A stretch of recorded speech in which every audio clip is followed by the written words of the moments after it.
नमस्कार शेतकरी मित्रांनो पीएम किसान योजनेच्या लाभार्थ्यांसाठी केंद्र सरकारच्या माध्यमातून एक नवीन अपडेट देण्यात आलेली आहे। 16व्या हप्त्यासंदर्भातील अपडेट आहे। प्रत्येक शेतकऱ्यांनी हा व्हिडिओ शेवटपर्यंत नक्की बघा।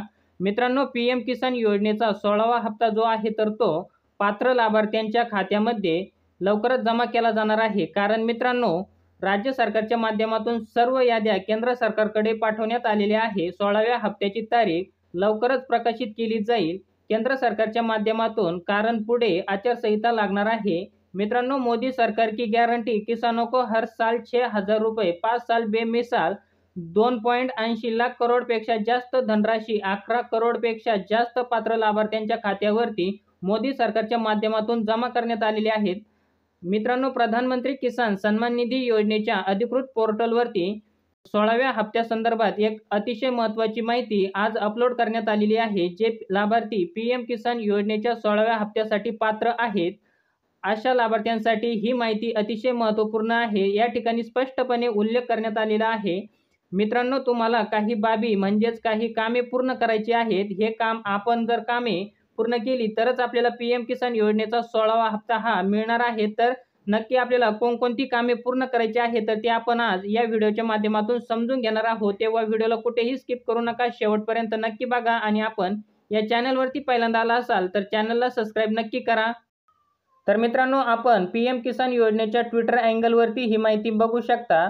प्रधानमंत्री किसान सम्मान निधि योजना की अग्रिम किस्त का लाभ पाना है तो ये 5 कार्य आवश्यक करना पड़ेगा। तर मित्रांनो, आपल्याला या ठिकाणी बघा, पीएम किसान योजनेचा 16वा हप्ता मिळवायचा असेल तर या ठिकाणी 5 कार्य देण्यात आलेली आहे। तर त्या 5 बाबी आपल्याला पूर्ण करायच्या आहेत। तर त्या कोणकोणत्या आहेत तर ते सुद्धा या ठिकाणी आपण समजून घेऊ।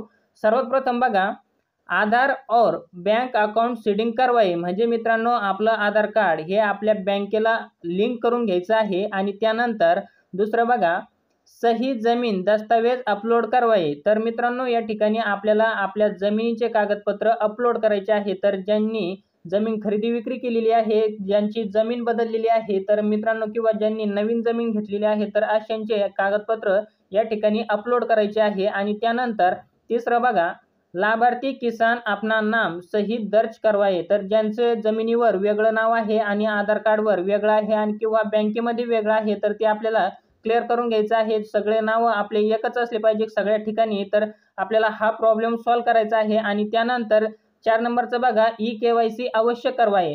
तर या ठिकाणी आपल्याला ज्यांची ई-केवायसी अपूर्ण आहे, ज्यांनी ई-केवायसी केलेली नाही, तर त्यांनी आपली ई-केवायसी ही लवकरात लवकर करून घ्यायची आहे। आणि त्यानंतर 5 नंबरचा शेवटचं बघा, नया किसान लाभ लेने के लिए अधिकारित वेबसाइट www.pmkisan.gov.in पर पंजीकरण करवाए। तर मित्रांनो, आपल्याला जर म्हणजे ज्या शेतकऱ्यांना नवीन पीएम किसान योजनेसाठी नोंदणी करायची आहे, ज्यांना पीएम किसान योजनेचा लाभ मिळत नाही, ज्यांनी अजूनपर्यंत नोंदणी केलेली नाही, तर अशा शेतकऱ्यांनी पीएम किसान योजनेच्या पोर्टलवरती जाऊन आपली नोंदणी करायची आहे, रजिस्ट्रेशन करायचं आहे। आणि त्यानंतरच आपल्याला पीएम किसान योजनेचे पैसे मिळतील। तर मित्रांनो, आपल्याला पीएम किसान योजनेचा 16वा हप्ता जर मिळवायचा असेल तर आपल्याला ही 5 कार्य पूर्ण करायची आहे। आपलं बँक अकाउंट एनपीसीआयला लिंक करून घ्यायचं आहे। ज्यांचं नसेल त्यांनी आपल्याला ज्या बँकेमध्ये पाहिजे आहे तर त्या बँकेमध्ये आपल्याला एनपीसीआयला जोडून घ्यायचं आहे आपलं ते बँक अकाउंट। तर मित्रांनो, आपल्याला हा छोटासा व्हिडिओ आवडला असेल तर चॅनलला लाईक, शेअर, सबस्क्राईब नक्की करा। आपण असेच नवनवीन अपडेट घेऊन येत असतो। जय हिंद, जय महाराष्ट्र।